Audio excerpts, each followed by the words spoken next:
আমাৰ ইয়া নতুন বছৰ আৰম্ভণিতে এতিয়া আমাৰ চাহৰ পৰ্ব চলি আছে।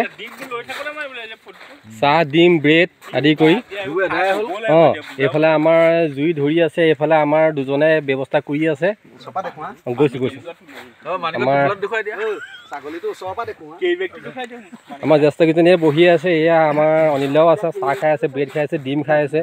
আমাৰ জ্যেষ্ঠ এজন আমাৰ এইখিনিতে বহি আছে। আমাৰ গিন্দাও এইফালে আছে। আমাৰ এইজন একদম মানে চোলা তোলা খুলি লৈছে, গৰম উঠি গৈছে এইটো ৰ'দ ওলাইছে। আমাৰ ৰাতিপুৱা কাৰ্যকৰী যিখন চলি আছে এতিয়া দেই। আৰু এইফালে আমাৰ দুজন সতীৰ্থই মানে আমাৰ এইটো ব্যৱস্থা কৰি আছে দেই। এইটো খাই লওক, এই পানী গৰম হৈ আছে।